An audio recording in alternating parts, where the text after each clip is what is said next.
Assalamualaikum, my name is Muhammad Fayaz bin Shafadin. So today I'll be presenting my reflections of Chapter 1 to Chapter 4 for the Task 1 Final Assessment for the Cybercrime and Computer Forensics subject.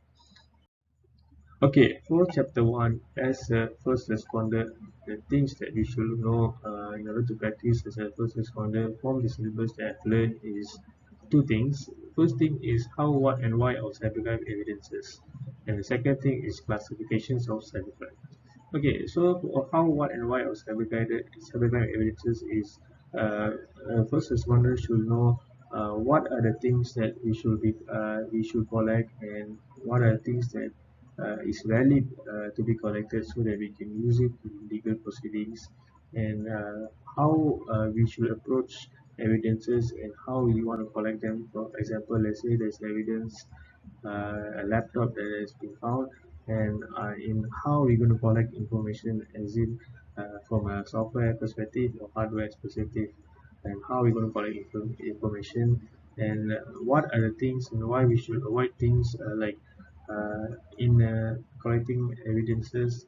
The things we should avoid is we should avoid the loss of evidence or the failure to preserve evidence. These are the things that we should avoid.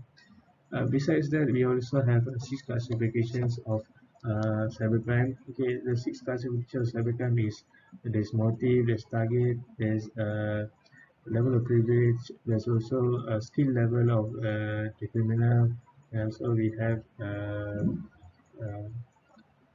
have level of privilege, level of computer, we have a type of security incidents. So the motive also commonly discusses about the motive of a criminal, either for his own benefit, mostly for his own benefit, like financial gain, either revenge, greed, or any harm that he wants to cause.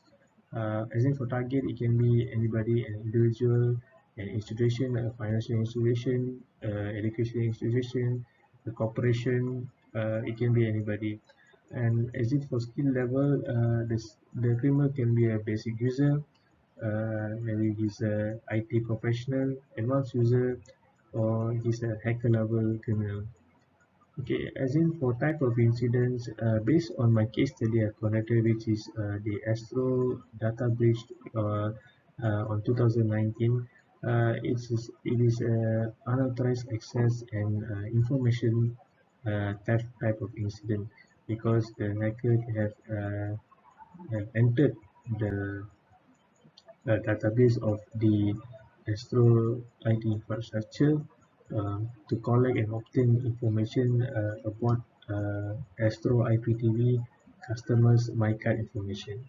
So besides that, we also have virus attack. We have denial of service, DDoS, attacking against the system functionality, and so on. Okay. Besides that, the next classification is we going to talk about the role of the computer.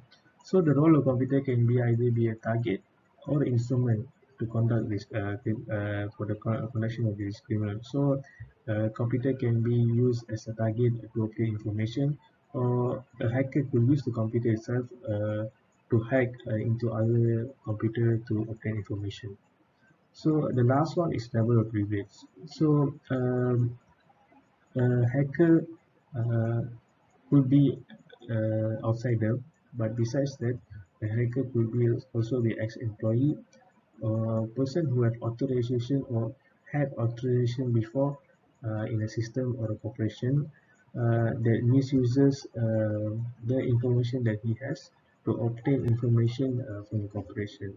So it can be outsider, insider, system administration of the corporation, an ex-employee of the corporation or company that uses the information that he had before to obtain information.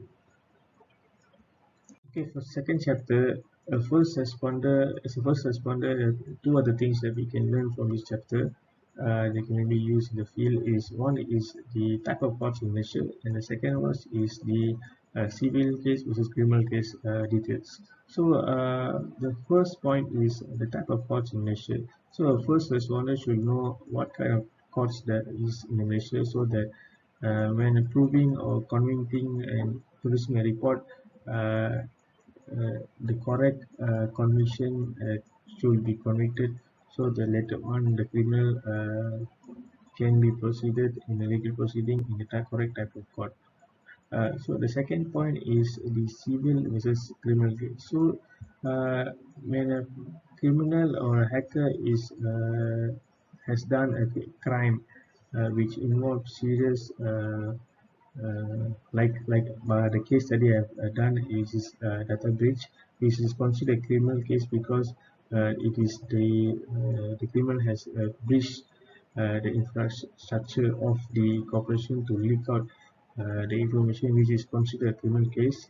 The criminal case involves a criminal act which has been done by the criminal.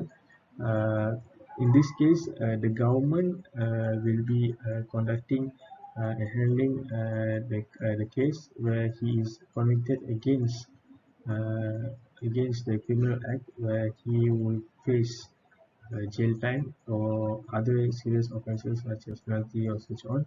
As in for civil case is the total opposite, where a person who is affected by the harm uh, of a crime that is conducted by a person can uh, can can sue the person who has done this uh, for in order to claim any damages or money they have lost because of the act. So civil processes usually uh, is involved because of money, where the party that has been affected uh, is suing another person because of the damages they have occurred. For the third chapter, as a first responder, there's four things that is essential that first responders should know from the syllabus is computer forensic process, which has the four processes, which is identify, secure, analyze, and present. So for identification is first responders should be able to identify the correct evidence and should preserve this evidence correctly. And for securing the evidence is the case responder should able to secure evidence with the presence of chain of custody, which is a document where evidence is documented on how, who, and where is the evidence located and who is handling the evidence. Is very essential for a first responder because this document which is a chain of custody uh, keep tracks of whereabouts of the evidence. So for analyze, we have various tools like FTK, where we can analyze the hard disk or image the hard disk of the evidence to collect information or to collect information that is encrypted. Okay, for the analysis part is basically the analysis of the evidence to find any proof or proof to convict the criminal. So for presentation is the final report and the reporting of the crime, whether the criminal, as they say, is really guilty, and this is a detailed report of what kind of evidence is collected, is he guilty, and what are the things that they have found, and what are the acts uh, and law that the criminal have broken because of the crime that he has done. Okay, for the last chapter, which is data acquisition, there are three things we'll talk about.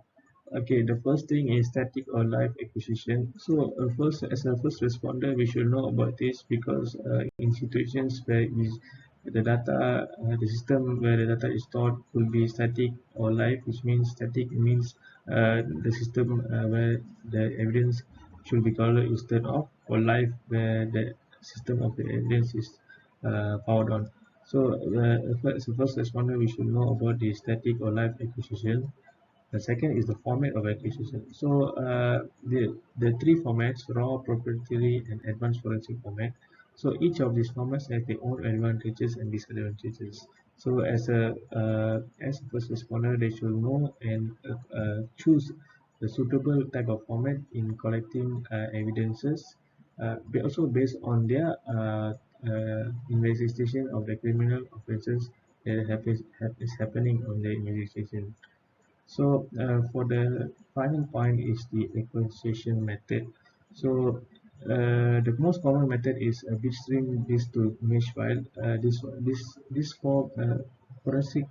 Uh, the first responder should also know these four type of methods, which is essential. And the most common method is bitstream disk to image file. Uh, Besides that, we also have bitstream disk to disk file in case of this method is commonly used in case where the bitstream disk to image file is not available. Other than that, there's also sparse and logical. Sparse is where the data is collected on a specific kind of data, whereas logical acquisition method is where data is inquired, uh, similar to sparse acquisition method, but also deleted files also collected. So I think that's all from my reflection for this chapter and for all chapters. I think as a first responder, we should able to possess and have the knowledge of all this information for us to conduct the duty in the field. Thank you.